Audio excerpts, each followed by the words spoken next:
Patmos is an island off the coast of western Turkey today. It's made up of rocky volcanic soil. And the long coastline, if you actually look on the bird's eye view, is shaped like a seahorse. It's about a 3-hour ride from Kusadasi, the coastal town adjacent to Ephesus. Only about 3,000 people live there, so there's ample sand and fresh air for everyone. Yet, the minute you step down from the ferry, you are transported into a different world. Idyllic scenery, the relaxing ambience can truly bring relief to any city stress. Now, for John Zebedee, Patmos was probably not in his retirement plan. Yet whether John Zebedee liked it or not, Patmos would be his final destination. You see, during the end of the 1st century, under Roman Empire rule, Patmos and the other islands of the Aegean Sea were used to exile and banish people who were seen as threats to the empire. This was during the reign of Domitian.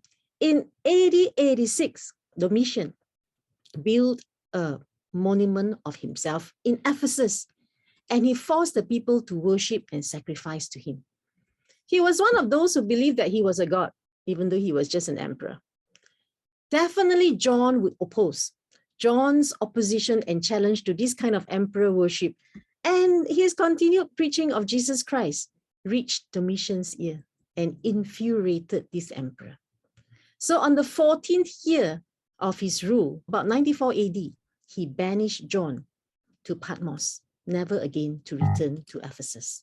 Now, this account is not documented in the Bible, but it is actually documented in the writings of Irenaeus, one of our early church fathers. One of the intriguing aspects of Patmos is that it is a very quiet island, even today. Apart from the sound of waves, of quaking birds, the occasional sound of vehicles, there is something about Patmos that compels a person to stop, reflect, and tap into the inner thoughts and voices of nature, especially to the very voice of God. The perfect setting for what was to come for John later. Yet the first few days or even months after John landed on this island, I can imagine how restless he must have felt as he thought to himself about his future, of his work, the work he had done that had been disrupted, of the church and of the members he had left behind. You see, John wasn't just an apostle of Jesus Christ. He was an evangelist. He was one of the firm foundations of the church establishment, but more so, he was a pastor or an elder to several churches at one time. All these churches within the vicinity of Ephesus in Asia Minor. He had grown to love the members like his own children. For 1st century Christians, believers met in house churches. Initially, they used synagogues, but the rift between the Jews and the Christians widened, so house groups were established to cater for the teaching, for worship, for fellowship, and even for protection. It was not until the 4th century when Christianity became officially recognized, then halls were used for church worship. Some of the houses in the 1st century were still in infancy stage, and John was the firm anchor for them. Now the anchor was himself tossed into the sea to an island far away. Yet John wanted to write to them, but he hesitated, as he knew there was no way for them to receive his letters. So in his free time, John would have reminisced about the letters he had written a few years ago, 3 letters to be exact, in a desperate effort to redirect the path of faith and truth in the members. The first epistle we studied last week was to testify about the divinity, the majesty of Jesus Christ. This was the first letter, to proclaim that Jesus was the Messiah and Jesus was God himself. He started his epistle or letter this way, and he ended his epistle in the same way.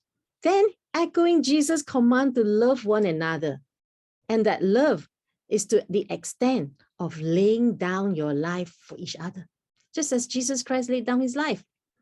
This was the only way to remain in him, to keep his commandments, that is by loving one another. That was his main commandment. So this first epistle, which we went through last week, was very well written, more like a sermon actually than a normal letter. About the topic, love God, love one another. Have a read of 1 John. Life for a Christian at the end of the first century wasn't as easy. And John knew it. There in the Isle of Patmos, he knew it. There was immense persecution from the ruling Roman Empire still, because Domitian was still around. There was no organized church.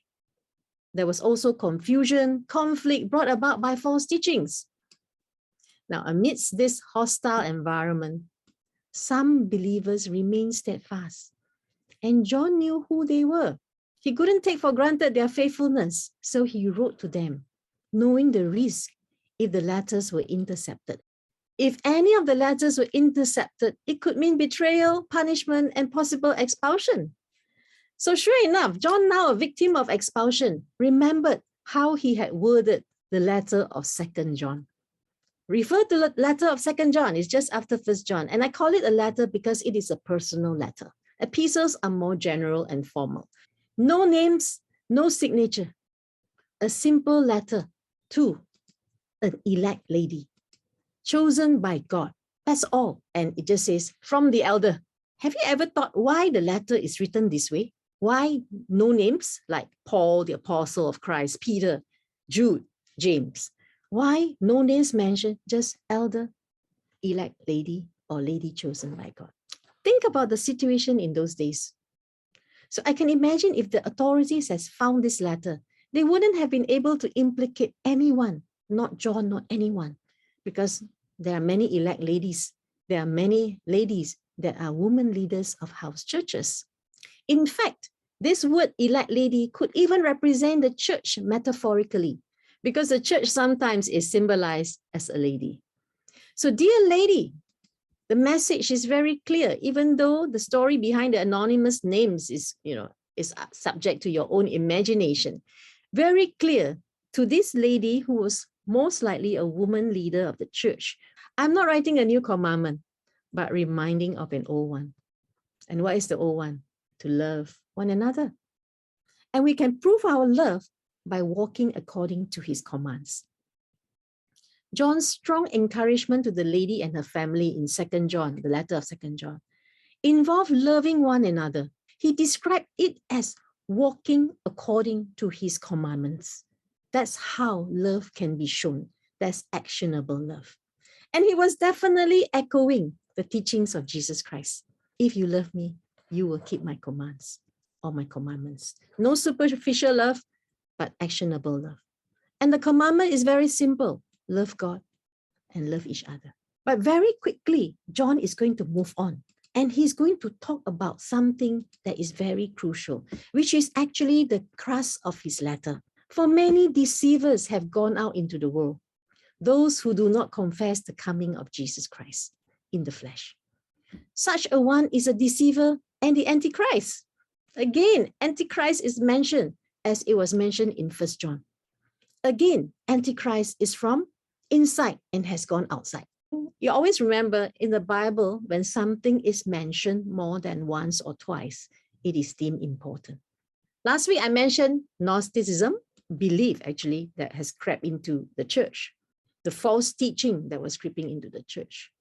Add to Gnosticism, Docetism, the belief that Jesus came in the spirit and not in the flesh, because God is too holy to dwell in a human body. Another type of belief, false teaching that had crept into the church. John was anxious really to dispel of this untruth, because he had been witness to everything. He had touched Jesus' body. He knew who Jesus was. He wasn't about to lose what he had, and so many others have worked so hard for, that is to preach the true gospel of Jesus Christ. 2 John 10, if anyone comes to you and does not bring this true teaching, do not receive him into your house or even give him any greeting, for whoever greets him takes part in his wicked works. Wow. Just a few verses before, he had asked them to love one another, even to lay down their life for another. Now this, don't even shake hands with anybody who is not teaching the truth. How do you reconcile that? John seemed to be saying that those who walk in the truth should be people who love others. But he seemed also to be saying that they should be cautious whom they love.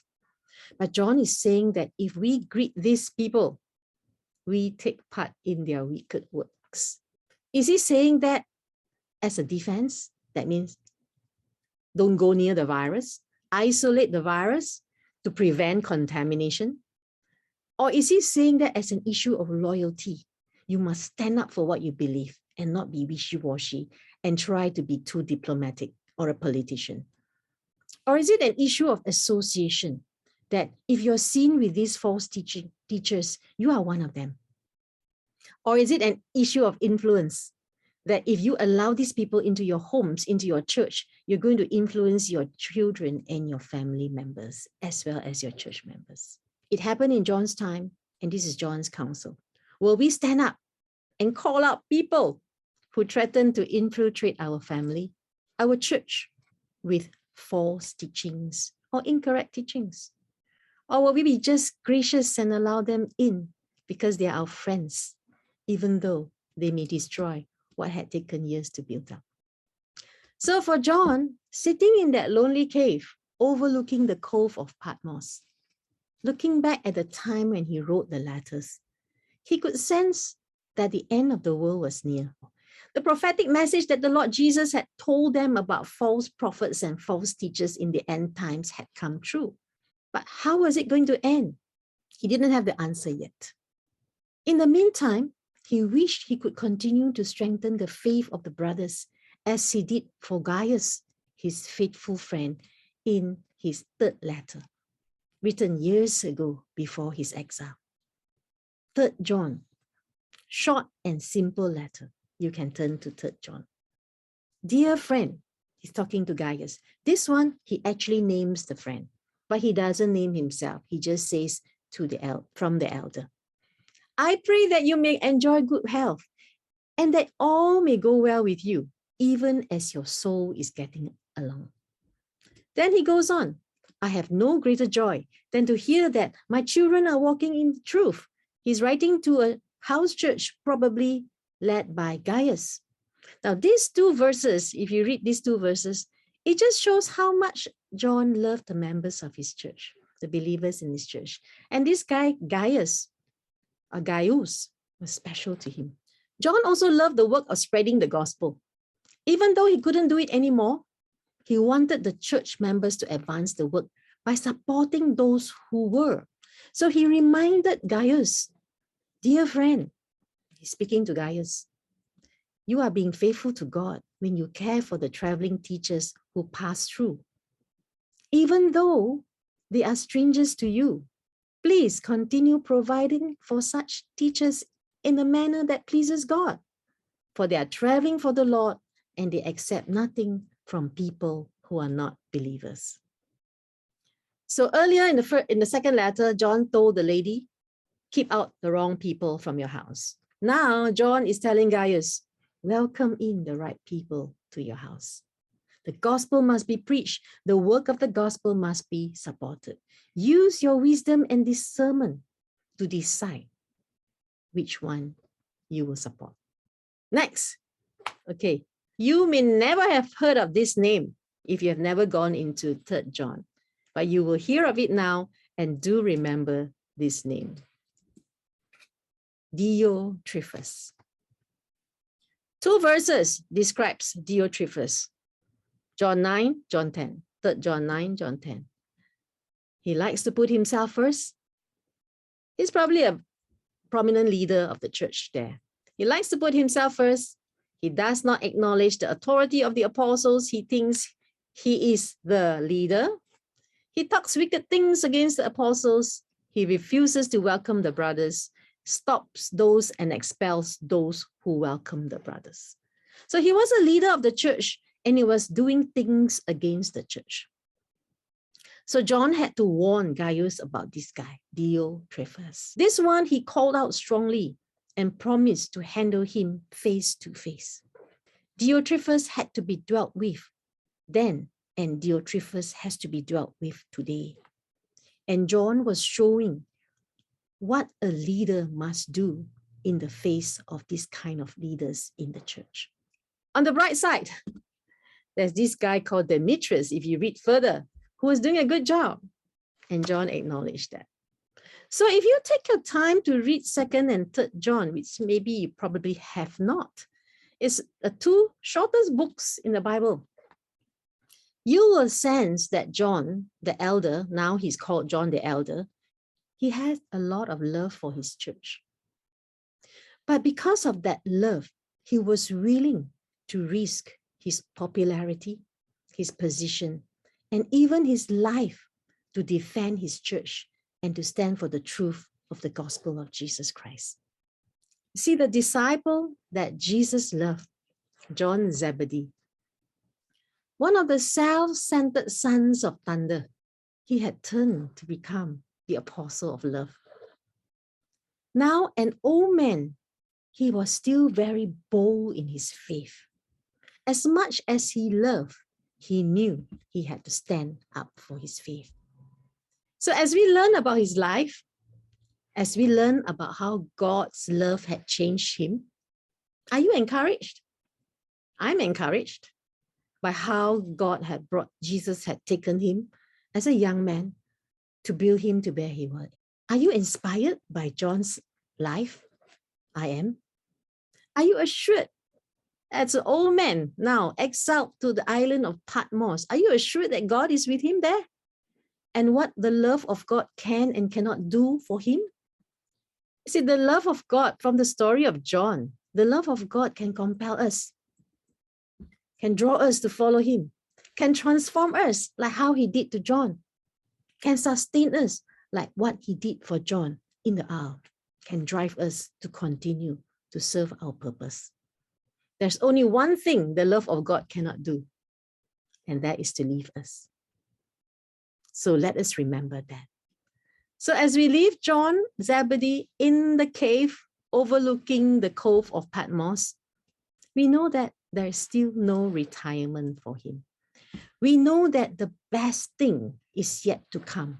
The finale, that is to turn John into one of the greatest prophets and the eschatological prophet of all time.